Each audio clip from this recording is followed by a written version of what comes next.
بسم الله الرحمن الرحيم. إن الحمد لله نحمده ونستعينه ونستغفره ونعوذ بالله من شرور أنفسنا ومن سيئات أعمالنا من يهده الله فلا مضل له ومن يضلل فلا هادي له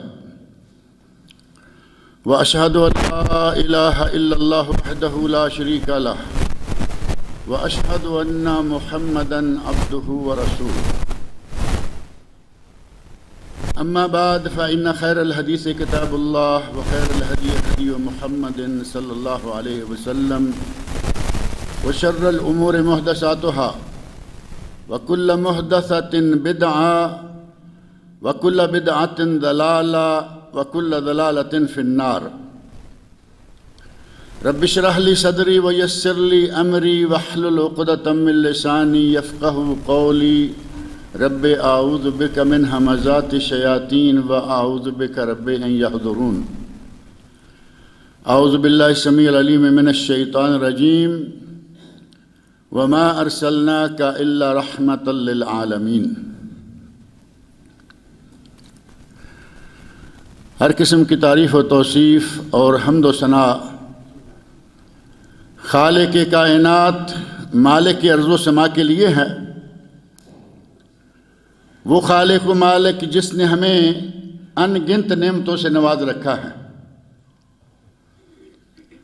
اس کی ہم پر اس قدر نعمتیں ہیں کہ اگر کوئی انہیں گننا بھی چاہے تو یہ بات کسی کے بس میں نہیں ہے. حتیٰ کہ اللہ رب العزت نے قرآن کریم میں 2 مقامات پر ارشاد فرمایا وَإِن تَعُدُّوا نِعْمَتَ اللَّهِ لَا تُحْصُوهَا. اگر تم اللہ کی نعمتوں کو گننا بھی چاہو لا تحصوها تو گن نہیں سکتے.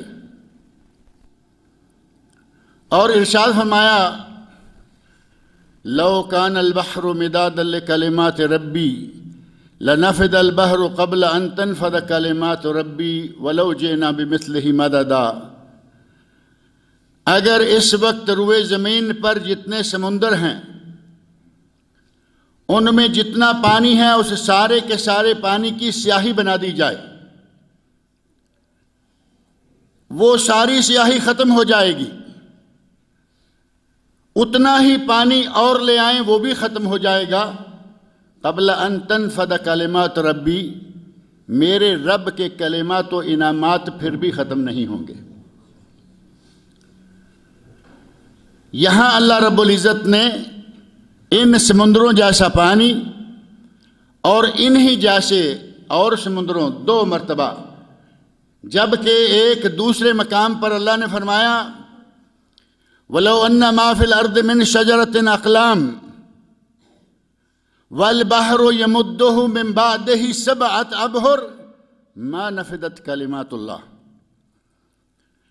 آج روئے زمین پر جتنے درخت ہیں ان سب کی کلمیں تیار کی جائیں، روئے زمین پر جتنا پانی ہے اس سب کو سیاہی بنا دیا جائے. وَالْبَحْرُ يَمُدُّهُ مِنْ بَعْدِهِ 7 أَبْحُرٍ، اور جتنے سمندر ہیں ان سے 7 مرتبہ زیادہ اور پانی لا کے سیاہی بنائی جائے. مَا نَفِدَتْ كَلِمَاتُ اللَّهِ، اللہ کی کلمات پھر بھی ختم نہیں ہوں گے. اس ذات گرامی کی کس کس نعمت کا ذکر کیا جائے. اس نے ہمیں انسان بنایا. تمام مخلوقات میں سے جو سب سے بہترین مخلوق ہے وہ ہے انسان، اللہ کی معزز ترین مخلوق. قرآن کریم میں اللہ رب العزت نے ارشاد فرمایا وَلَقَدْ كَرَّمْنَا بَنِي آدم، ہم نے بنی آدم کو عزت بخشی. اس معزز اور مکرم قسم میں سے اللہ رب العزت نے ہمیں بنایا. اور اسی آیت کی بنا پر کہا جاتا ہے کہ انسان کائنات کا سرتاج ہے، کراؤن آف کریشن، اس پوری کائنات کا تاج. اللہ رب العزت نے احسان فرمایا اور ہمیں انسان بنایا. اور اس سے بڑا احسان یہ فرمایا کہ ہمیں مسلمان بنایا۔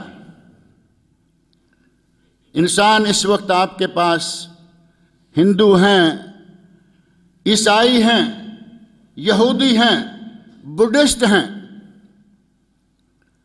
بے شمار ادیان دنیا میں موجود ہیں، اور ان سب ادیان میں سے بہترین دین دین اسلام ہے۔ اللہ رب العزت نے ہمیں مسلمان بنایا ہے،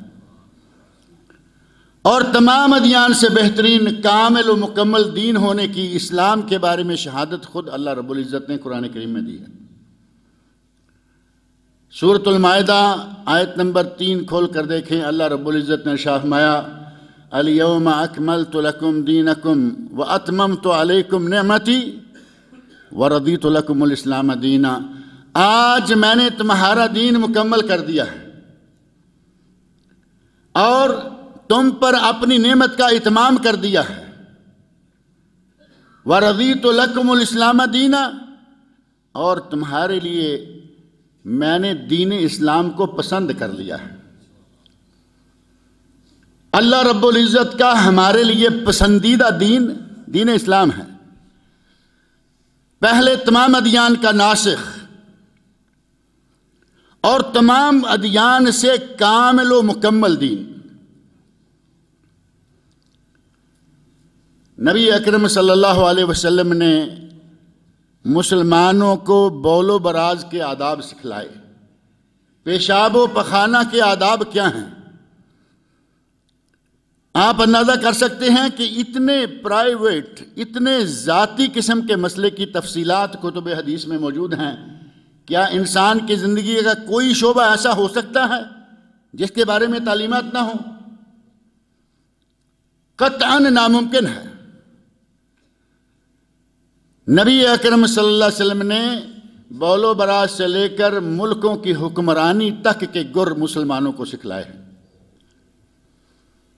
اور آپ کی انہی تعلیمات کا نتیجہ تھا کہ کل تک جو لوگ بکریاں چرایا کرتے تھے، نبی اکرم صلی اللہ علیہ وسلم کی تعلیمات کی برکت سے ان لوگوں نے حکمرانی کی۔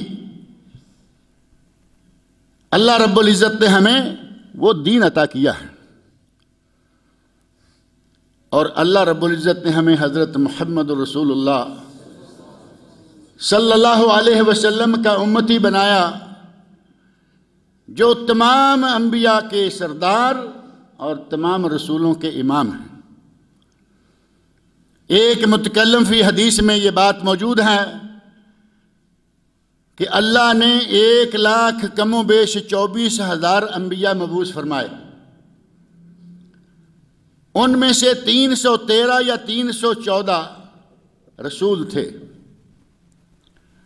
اور ان 313 یا 314 رسولوں میں سے 5 رسول اولو العزم من الرسل، اصحاب عزیمت رسول تھے۔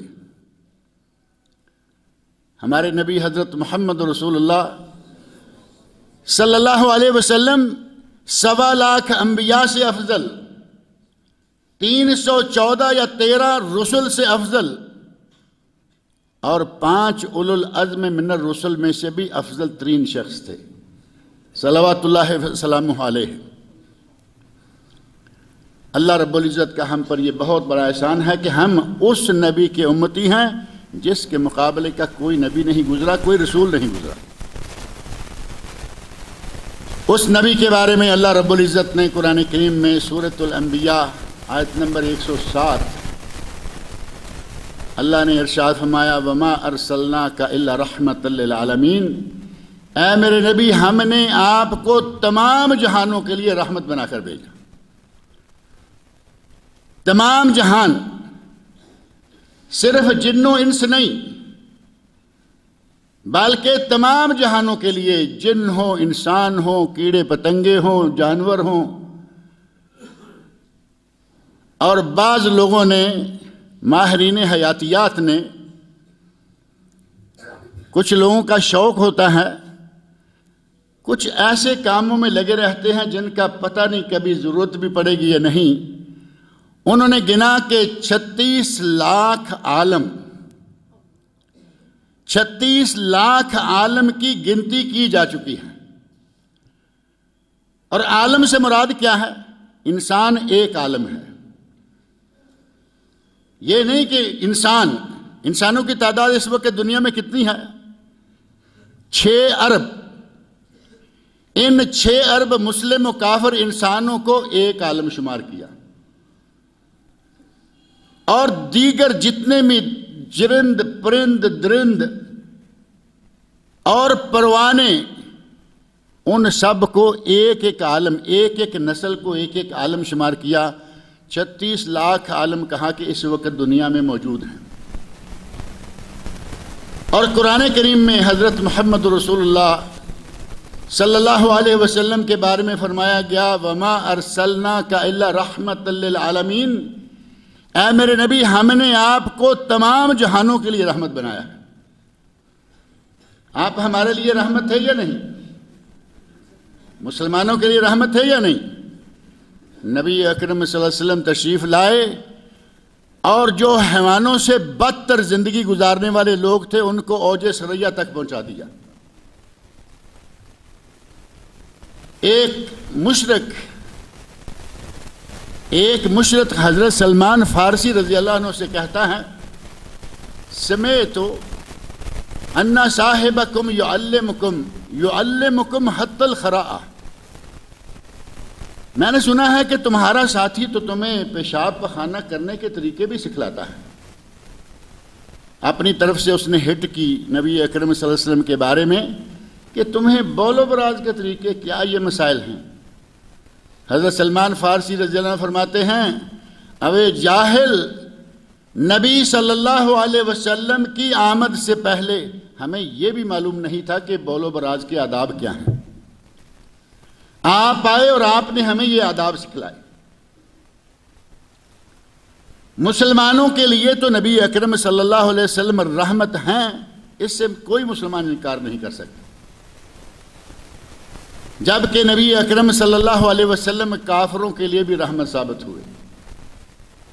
امام ابن جریر رحمۃ اللہ علیہ امام المفسرین، اسی طرح امام ابن کثیر رحمۃ اللہ علیہ دور حاضر میں جن کی تفسیر بہترین سلفی تفسیر شمار ہوتی ہے، انہوں نے لکھا ہے کہ نبی اکرم صلی اللہ علیہ وسلم کافروں کے لیے اس طرح رحمت تھے کہ پہلی امتوں پر اجتماعی طور پر عذاب جایا کرتا تھا. پوری کی پوری امت تباہ کر دی گئی. پوری کی پوری امت کو ان کی شکلیں مسخ کر دی گئی، اور پوری کی پوری امت پر آسمان سے اللہ رب العزت نے پتھر برسائے. اس طرح کے جتنے بھی عذاب پہلے آتے رہے ہیں، نبی اکرم صلی اللہ علیہ وسلم کی آمد کے بعد اس طرح کا اجتماعی عذاب قیامت تک نہیں آئے گا. کافروں کے لیے بھی رحمت ہوئی ہے نہیں. اور نبی اکرم صلی اللہ علیہ وسلم کی رحمت للعالمین کا کافروں کے لیے کیسے رحمت تھے، اگر اس کا اندازہ کرنا ہو تو حضرت ثمامہ بن عسال رضی اللہ عنہ، حضرت ثمامہ بن عسال رضی اللہ عنہ جو یمامہ کے سردار ہیں اور کافر ہیں، گھوڑے پر سوار کہیں چکر لگا رہے تھے. صحابہ کرام رضی اللہ عنہم کی ایک جماعت انہوں نے انہیں پکڑ لیا، نبی اکرم صلی اللہ علیہ وسلم کی خدمت میں پیش کیا. نبی صلی اللہ علیہ وسلم نے حکم دیا کہ ان کو مسجد کے ستون کے ساتھ باندھ دیا جائے. کافر ہے، مسلمانوں کا دشمن ہے، مسجد کے اندر ستون کے ساتھ اسے باندھ دیا گیا. نبی اکرم صلی اللہ علیہ وسلم اس کافر کے پاس آتے ہیں، کہتے ہیں ما عندک یا ثمامہ،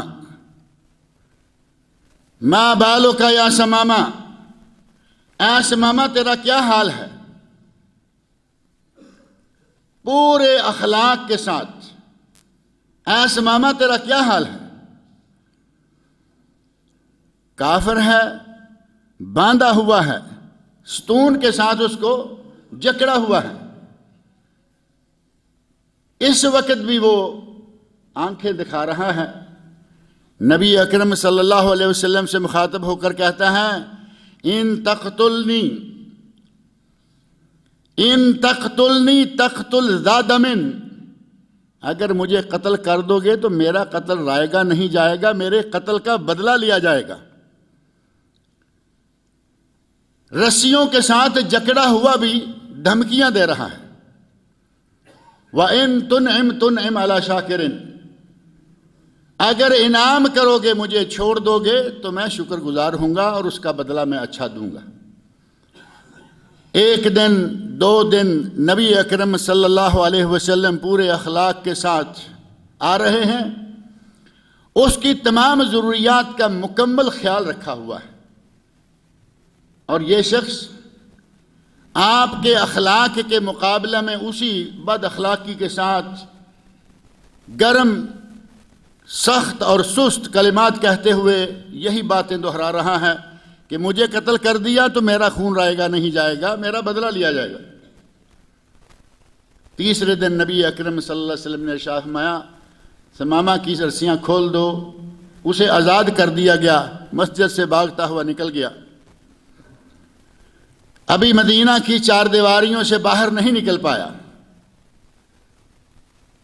اللہ رب العزت نے اس کی قسمت کھول دی۔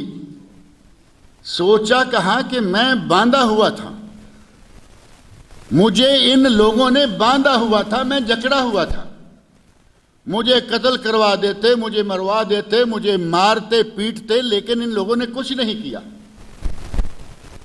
بلکہ میرے سخت سست الفاظ کا جواب بھی بڑے اخلاق کے ساتھ یہ شخص دیتا رہا۔ یہ کوئی عام انسان نہیں ہو سکتا، یہ جو لوگ کہہ رہے ہیں کہ یہ نبی ہے تو یہ یقیناً نبی ہوگا۔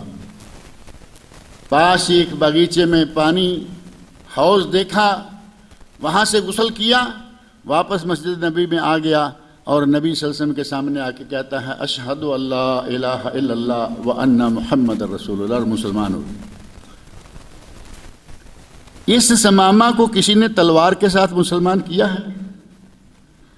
اسلام کے خلاف یہ بہت بڑا الزام ہے، بہت بڑا اعتراض کیا جاتا ہے کہ اسلام تلوار کے زور سے پھیلا ہے۔ واقعہ آپ کے سامنے ہے، کتب حدیث میں صحیح سند سے ثابت ہے، کہیں تلوار کا ذکر آیا، کہیں مار پیٹ کا ذکر آیا، کہیں اسے انڈر پریشر کرنے کا کوئی سلسلہ نظر آتا ہے؟ کچھ بھی نہیں۔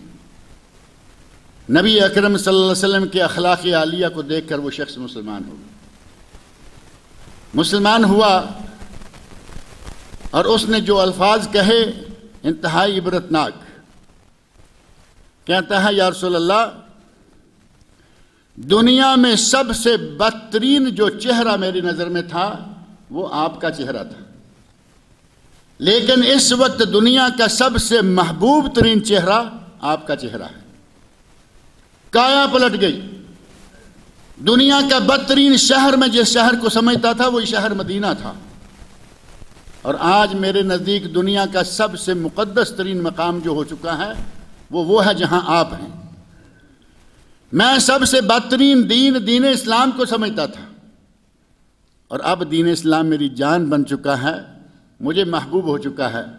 یا رسول اللہ مجھے اجازت دیجئے، میں عمرہ کے لیے جانا چاہتا ہوں۔ نبی اکرم صلی اللہ علیہ وسلم نے کہا جاؤ۔ مکہ مکرمہ پہنچا، عمرے کے دوران طواف مشرکین مکہ نے دیکھا کہ یہ تو ثمامہ ہے، یہ تو ثمامہ بن اسال ہے جو کہ یمامہ کا حاکم ہے، اور یہ مسلمانوں کی طرح عمرہ کر رہا ہے۔ کہتے ہیں کیا بات ہے کہ تم صابی ہو گئے ہو؟ صابی کا معنی تھا کہ تم بے دین ہو گئے ہو۔ اس نے کہا کہ میں صابی نہیں ہوا ہوں، میں تو اب دیندار ہوا ہوں، پہلے صابی تھا، میں اب دیندار ہوا۔ جس شخص نے کتاب و سنت کو اپنانا شروع کر دیا، نبی اکرم صلی اللہ علیہ وسلم کی غلامی قبول کر لی، اسے کہتے ہیں کہ یہ بے دین ہو گیا ہے۔ اور یہ بات اس زمانے میں حضرت ثمامہ بن اسال سے کہی گئی، اور آج بھی اسی طرح کا ماحول موجود ہے۔ سعودی عرب میں، خلیجی ممالک میں لوگ جاتے ہیں، یقیناً دولت کمانے کے لیے جاتے ہیں، لیکن جو خوش نصیب لوگ ہیں اللہ رب العزت انہیں اس دنیا کی دولت سے انتہائی قیمتی دولت بھی عطا کر دیتا ہے، اور وہ ہے دولت توحید۔ لوگ توحید سیکھ جاتے ہیں، واپس اپنے ملک میں آئے، مسجد میں نماز پڑھنے کے لیے گئے، دیکھا کہ یہ تو رفع دین کر رہا ہے، یہ شخص تو وہابیوں کی طرح نماز پڑھ رہا ہے، کہیں گے کہ تو وہابی ہو گیا ہے۔ یہاں ایسا ماحول کہیں کہیں نظر آتا ہے یا نہیں؟ انہوں نے کہا تو صابی ہو گیا ہے، آج والے کہتے ہیں تو وہابی ہو گیا ہے، بات ایک ہی ہے۔ یہ بھی سمجھتے ہیں کہ یہ آدمی دین سے گیا، بلکہ جیسے ہی کسی کو رفع دین کر کے نماز پڑھتے دیکھا کہیں گے کہ یہ ہمارے کام سے گیا۔ نبی اکرم صلی اللہ علیہ وسلم کی تعلیمات حضرت ثمامہ کے دماغ میں جاگزی ہو چکی ہیں۔ غصہ آیا، کہنے لگا اے مکہ والو، اے قریش، آج کے بعد یمامہ سے تمہیں گندم کا ایک دانہ بھی نہیں ملے گا جب تک محمد رسول اللہ صلی اللہ علیہ وسلم مجھے اجازت نہیں دیں گے۔ آدمی کے دل میں ایمان موجزن ہو گیا، کہا کہ جب تک مجھے رسول اللہ صلی اللہ علیہ وسلم کی طرف سے اجازت نہ ملی، میرے علاقے سے مکہ میں گندم نہیں آئے گی۔ تھوڑے ہی دنوں میں جان کے لالے پڑ گئے، کیونکہ گندم ساری کی ساری وہاں سے آتی تھی، مکہ والے کھاتے تھے۔ اب کیا تھا؟ جس شخص کو اپنے شہر سے نکالا، مکہ مکرمہ سے نکلنے پر مجبور کیا، اسی شخص کے پاس بھاگے ہوئے گئے، تو ہمارا بھائی ہے، تو ہمارا بھتیجا ہے، یمامہ کے سردار نے ہمارا غلہ روک لیا ہے، ہماری سفارش کرو۔ نبی اکرم صلی اللہ علیہ وسلم آپ کی رحمت اللہ علیہ دیکھیں، آپ ہمارے جیسے ہوتے تو کیا کہتے؟ تم وہ لوگ ہو جنہوں نے مجھے میرے شہر سے نکال دیا، تمہارے لیے سفارش کیوں کروں گا؟ نبی اکرم صلی اللہ علیہ وسلم نے بلا تاخیر ثمامہ رضی اللہ عنہ کو لکھا کہ مکہ والوں کا غلہ جاری کر دو، اور فوراً غلہ جاری کر دیا گیا۔ کافروں کے لیے رحمت ہوئے یا نہیں؟ نبی اکرم صلی اللہ علیہ وسلم مسلمانوں کے لیے نہیں بلکہ کافروں کے لیے بھی رحمت ثابت ہوئے۔ اور اگر آپ فتح مکہ کے موقع پر نبی اکرم صلی اللہ علیہ وسلم کے ارشادات، آپ کا ان لوگوں کو معاف کرنا، اسے تھوڑا سا ذہن میں رکھیں تو پتہ چلے کہ آپ کافروں کے لیے کتنے مہربان تھے، کافروں کے لیے بھی کتنے رحمت ثابت ہوئے۔ وہ شہر جہاں سے ان مشرکین نے نبی صلی اللہ علیہ وسلم کو نکلنے پر مجبور کر دیا تھا، اللہ رب العزت نے فاتحانہ شان سے اسی شہر میں دوبارہ واپس پہنچایا۔ 8 سال کا عرصہ لگ گیا، لیکن اس دوران اللہ رب العزت نے اسلام کا لشکر بہت بڑا کر دیا، حکومت بڑی مضبوط کر دی۔ 10,000 صحابہ کو ساتھ لے کر نبی اکرم صلی اللہ علیہ وسلم مکہ پہنچے، بلا مقابلہ، کوئی جنگ نہیں ہوئی۔ نبی اکرم صلی اللہ علیہ وسلم نے مکہ مکرمہ کو فتح کر لیا۔ آپ نے اعلان کر دیا جو حکیم بن حزام کے گھر میں داخل ہو جائے اسے بھی امان ہے، جو کعبہ میں داخل ہو جائے اسے بھی امان ہے، جو وہاں چلا جائے اسے بھی امان ہے۔ لوگ چھپتے گئے، اپنی جان بچاتے گئے۔ اب جو فاتح ہے اس کو اختیار ہے کہ کن کن لوگوں کو پکڑ کر وہ کیا کیا سزا دے سکتا ہے۔ یہ باری آئی کہ اب تمہارا کیا کیا جائے۔ مکہ والوں سے پوچھا کہ اب تمہارے ساتھ کیا سلوک کروں؟ تو وہ کہتے ہیں کہ آپ ہمارے بھائی ہیں، ہمارے بھائی کے بیٹے ہیں، نیک بھائی کے بیٹے، ہمیں آپ سے رحم کی توقع ہے۔ نبی اکرم صلی اللہ علیہ وسلم نے اسی وقت فرمایا اذهبوا انتم الطلقاء لا تثریب علیکم اليوم، جاؤ تم آزاد ہو، تم پہ کسی قسم کی کوئی سختی نہیں ہے۔ جن لوگوں نے آپ کو شہر سے نکلنے پر مجبور کیا، آپ نے عام معافی دے دی اور کہا کہ جاؤ، تم پہ کوئی سختی نہیں۔ بالکل وہی کلمات جو حضرت یوسف علیہ السلام نے اپنے بھائیوں سے کہتے، لا تثریب علیکم اليوم انتم الطلقاء، جاؤ۔ نبی اکرم صلی اللہ علیہ وسلم کفار کے لیے بھی رحمت، مسلمانوں کے لیے تو رحمت ہی رحمت تھی۔ نبی صلی اللہ علیہ وسلم کا جو نظام جنگ کے دوران تھا، جسے آپ جنگی ضابطۂ اخلاق کہہ سکتے ہیں، نبی صلی اللہ علیہ وسلم کا جنگی ضابطۂ اخلاق اس مد پر شامل تھا کہ جاؤ، اللہ کا نام لے کر فلاں علاقے کی طرف جاؤ، حملہ کرو،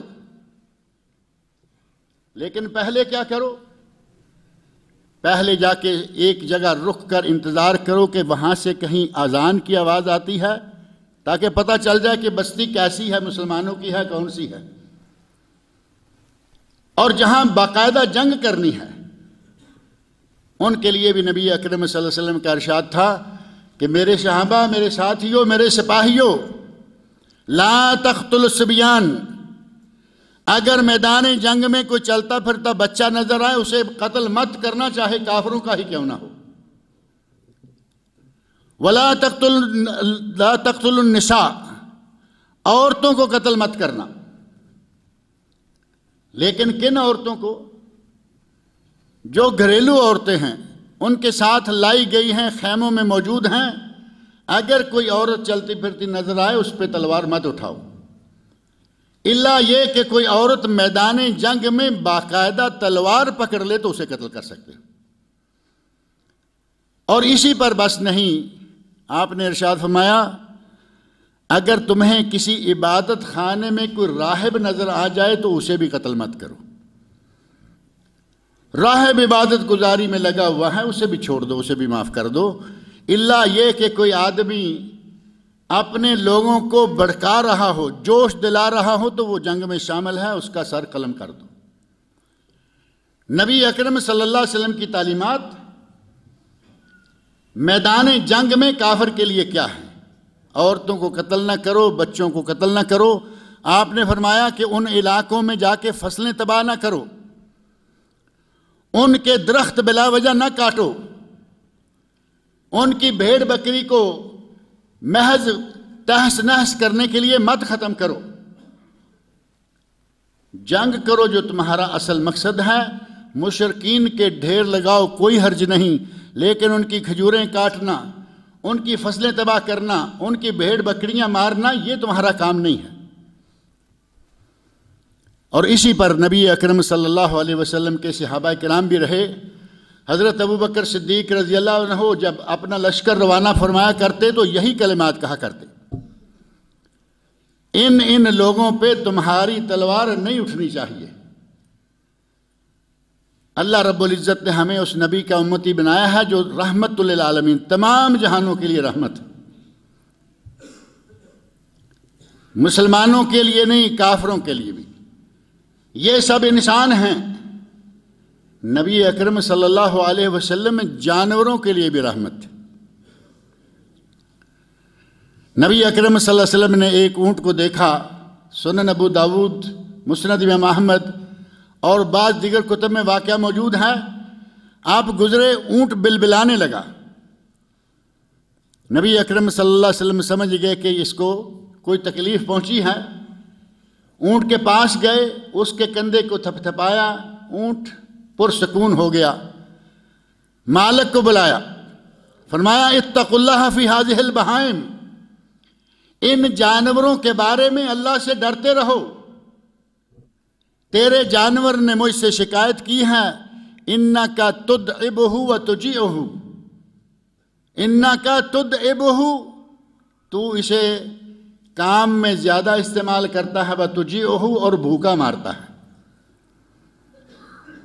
نبی اکرم صلی اللہ علیہ وسلم سے اس جانور کی تکلیف دیکھی نہیں گئی، کیا کسی انسان کی تکلیف دیکھنا آپ گوارا کریں گے؟ نبی اکرم صلی اللہ علیہ وسلم مسجد میں داخل ہوئے، دیکھا کہ ایک اونٹ مسجد کے پاس بیٹھا ہوا ہے۔ نماز پڑھی، گئے، اگلی نماز کے لیے آئے تو دیکھا کہ وہ اونٹ ابھی بھی بیٹھا ہوا ہے۔ 2-3 نمازوں کا وقت گزر گیا اور اونٹ وہی ہے۔ نبی اکرم صلی اللہ علیہ وسلم نے بلایا، اس کا مالک کون ہے؟ بالآخر تمام صحابہ کرام کے مجمع میں آپ نے ارشاد فرمایا، اللہ کا معاملہ، ان جانوروں کے سلسلہ میں اللہ کا تقوی اپنے دل میں رہو، اگر حاجت ہے تو استعمال کرو، نہیں تو ان کو چھوڑ دو۔ وَلَا تَتَّخِذُوهَا كَرَاسِيَّ، ان جانوروں کو اپنے کے لیے لکڑی کی کرسی نہ سمجھ لو، ضرورت ہے رکھو، نہیں تو اس کو چھوڑو، جا کے چرے اور اپنا جو نصیب ہے اس کا وہ کھائے پیے۔ نبی اکرم صلی اللہ علیہ وسلم کی رحمت للعالمین صرف انسانوں کے لیے نہیں، جانوروں کے لیے بھی رحمت، اور جانور بھی صرف حلال نہیں، حرام جانوروں کے لیے بھی نبی اکرم صلی اللہ علیہ وسلم کے دل میں بہت پیار ہے، بڑی شفقت ہے۔ آپ نے واقعہ سنا ہے، بڑا مشہور و معروف واقعہ ہے، ایک آدمی سفر میں تھا، اسے پیاس لگی، کنویں میں اترا، پانی پیا، باہر نکلا تو دیکھا کہ ایک کتا گیلی ریت چاٹ رہا ہے۔ وہ سمجھ گیا کہ اس کو بھی میری طرح پیاس لگی ہوئی ہے، واپس پلٹا، پانی میں اپنا موزہ ڈالا، موزہ بھر کے باہر لایا، کتے کو آ کے پانی پلایا، کتا بھاگ گیا۔ نبی اکرم صلی اللہ علیہ وسلم ارشاد فرماتے ہیں کہ اللہ نے اس شخص کے سارے گناہ معاف کر دیے۔ کتا ہے، حرام جانور ہے، لیکن اس کے ساتھ رحم کرنے، اور ساتھ ہی نبی اکرم صلی اللہ علیہ وسلم کا ارشاد صحیح بخاری میں موجود ہے، فی کل ذات کبد رطبۃ اجر، فی کل ذات کبد رطبہ، جس کے جسم میں تر جگر ہے، جس کے جسم میں جان ہے، اگر اس پر تم احسان کرو گے تو اس میں اللہ رب العزت تمہیں اجر عطا فرمائے گا۔ اور اسی پر بس نہیں، آپ کی شفقت، آپ کی رحمت جانوروں کے لیے اس حد تک تھی، ایسا ہی ایک واقعہ ایک عورت کا بھی ہے، اور عورت بھی کوئی پاک باز نہیں، بلکہ اس کے بارے میں معروف ہے، کتب حدیث میں آیا کہ فاحشہ عورت تھی، گناہ گار عورت، فاسق اور فاجر عورت۔ اس نے پیاسے مرتے کتے کو پانی پلایا، اللہ رب العزت نے اس کے اس عمل کو اتنا پسند فرمایا کہ اس کے سارے گناہ معاف کر دیے۔ آپ ارشاد فرماتے ہیں، غفر اللہ لہا بہی، اس کے اس عمل کے نتیجہ میں اللہ نے اس کی مغفرت فرما دی۔ اگر کسی کو قتل کرنا ہے، قصاص میں قتل کرنا ہے، اس کے لیے بھی نبی اکرم صلی اللہ علیہ وسلم نے انتہائی رحم دلنا حکم ارشاد فرمائے۔ یہ نہیں کہ جیسے بھی، چونکہ اس کو قتل ہی کرنا ہے، جیسے بھی چاہو کر لو، بلکہ باقاعدہ حکم فرمایا، ہر چیز میں کتب اللہ الاحسان فی کل شیء، اللہ رب العزت نے ہر معاملہ میں احسان کرنا فرض کر رکھا ہے۔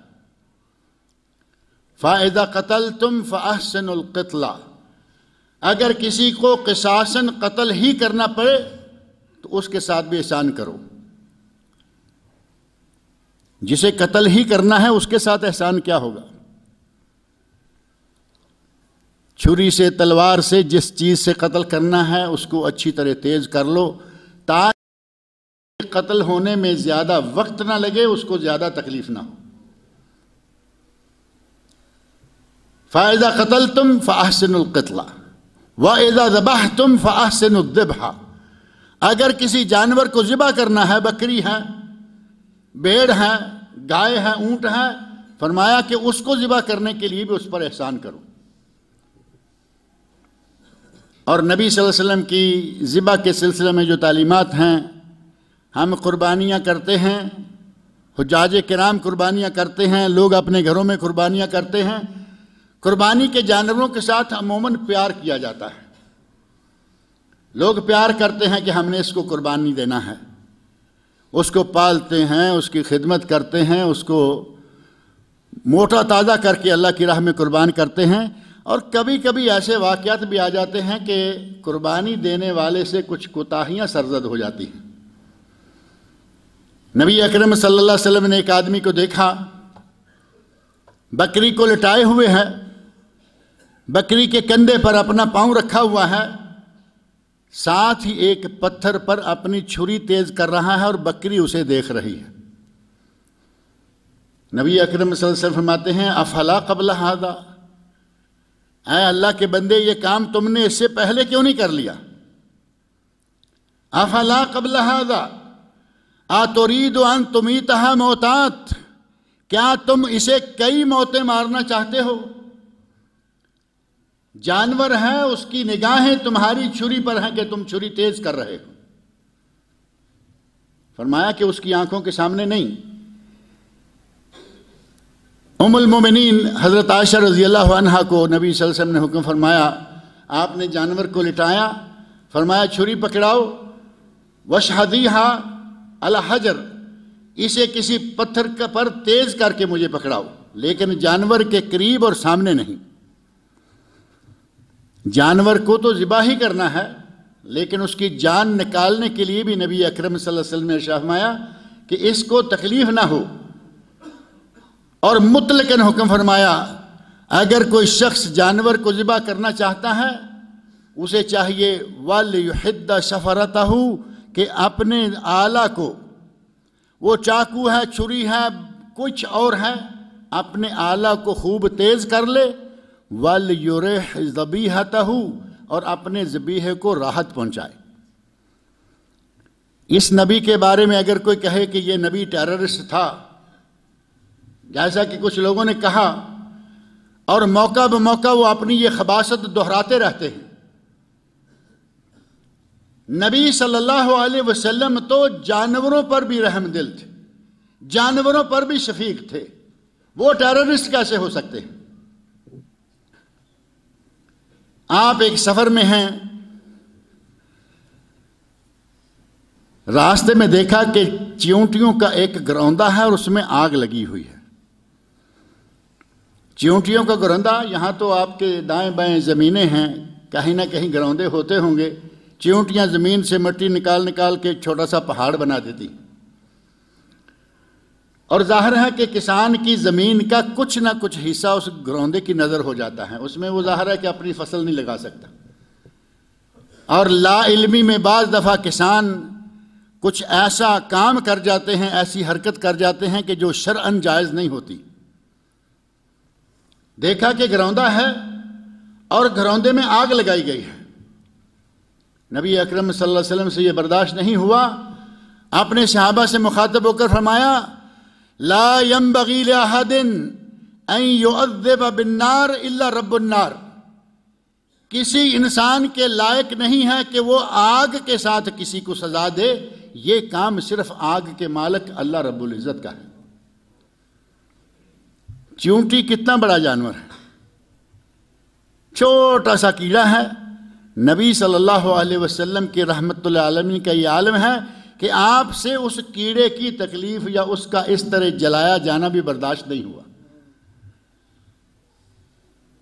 سفر کے دوران ہی نبی اکرم صلی اللہ علیہ وسلم آ رہے ہیں، ساتھ میں نوجوان صحابہ کرام ہیں، کسی صحابی نے ایک چڑیا کے بچے اٹھا لیے، کہیں بچے دیکھے گھونسلے میں دو چھوٹے چھوٹے بچے اٹھا لیے۔ اس چڑیا نے آ کر نبی اکرم صلی اللہ علیہ وسلم کے سر اقدس پر منڈلانا شروع کر دیا، پھڑ پھڑانا شروع کر دیا۔ آپ سمجھ گئے کہ یہاں کچھ ہے، فوراً اپنے صحابہ سے مخاطب ہو کر فرمایا من فجعها بولدها، اس چڑیا کے بچے اٹھا کر اسے کس نے تکلیف دی ہے؟ اب ظاہر ہے کہ ان لوگوں میں صحابی موجود تھے، کہتے ہیں یا رسول اللہ میں اس کے بچے اٹھا کے لایا ہوں۔ فوراً حکم فرمایا ردو ولدہا الیہا، اس کے بچے اس کے گھونسلے میں واپس رکھ کے آؤ۔ جس نبی سے چیونٹی کا جلنا، جس نبی سے چڑیا کا تکلیف میں مبتلا ہونا گوارا نہیں ہوتا، اس نبی کے بارے میں کہا جائے کہ وہ یہ ہے اور وہ ہے۔ اللہ رب العزت نے ہمارے نبی کو پوری کائنات کے لیے رحمت بنا کے بھیجا، رحمت للعالمین۔ اللہ خود رب العالمین ہے، پوری کائنات کا پالنے والا ہے، اور حضرت محمد رسول اللہ صلی اللہ علیہ وسلم رحمت للعالمین ہے۔ نبی اکرم صلی اللہ علیہ وسلم کے اوصاف، آپ کے اخلاق عالیہ، ان کا تذکرہ قرآن کریم میں اور نبی اکرم صلی اللہ علیہ وسلم کی احادیث میں، حتیٰ کہ صحابہ کرام کے کردار میں موجود ہے۔ نبی اکرم صلی اللہ علیہ وسلم کے تربیت یافتہ صحابہ میں جو احکام نبی اکرم صلی اللہ علیہ وسلم نے صادر فرمائے تھے، صحابہ نے من و ان کو نافذ کیا۔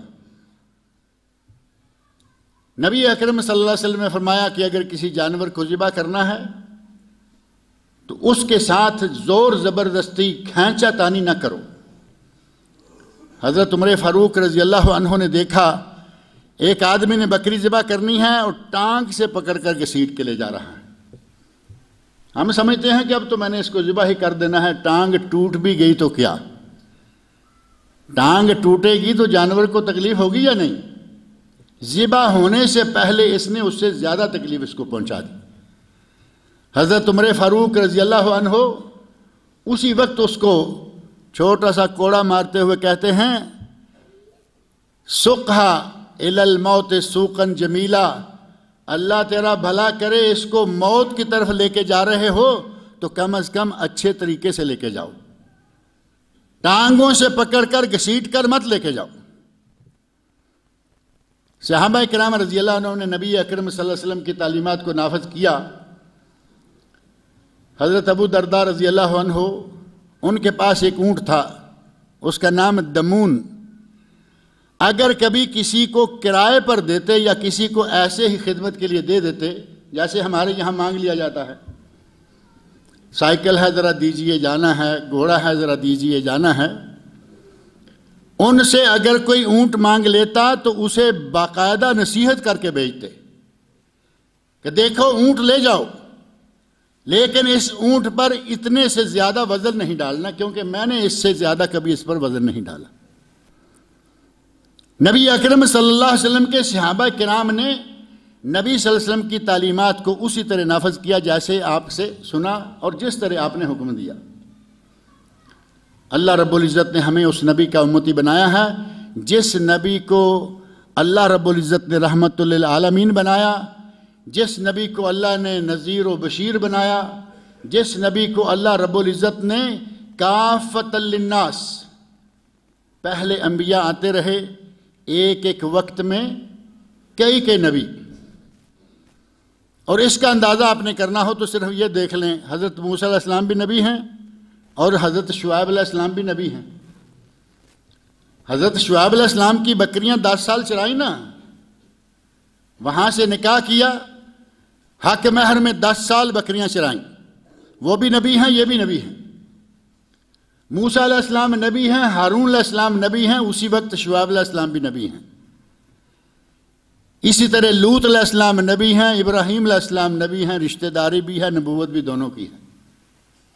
البتہ ہمارے نبی کو اللہ رب العزت نے تمام جہانوں کے لیے صرف اکیلے ہی نبی بنایا۔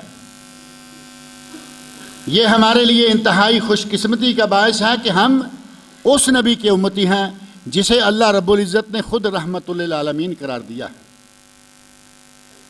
اس نبی کے ہم پر کچھ حق بنتے ہیں، اور وہ حق کیا ہیں ان کی تفصیل میں جانے کا یہ وقت نہیں ہے۔ اللہ رب العزت نے قرآن کریم میں ان حقوق کو 4 چیزوں میں بیان فرما دیا۔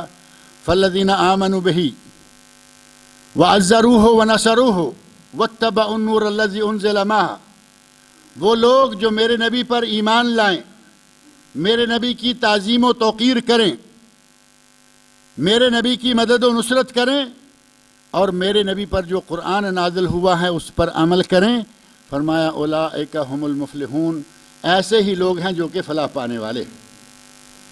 اللہ رب العزت مجھے اور آپ سب لوگوں کو نبی اکرم صلی اللہ علیہ وسلم کا سچا اور پکا امتی بننے کی توفیق عطا فرمائے۔ اللہ رب العزت ہمیں آپ کے لائے ہوئے دین کو مکمل طور پر اپنانے کی توفیق عطا فرمائے۔ اللہ مجھے اور آپ سب لوگوں کو نیک عمل کی توفیق عطا فرمائے۔ وما علینا الا البلاغ المبین۔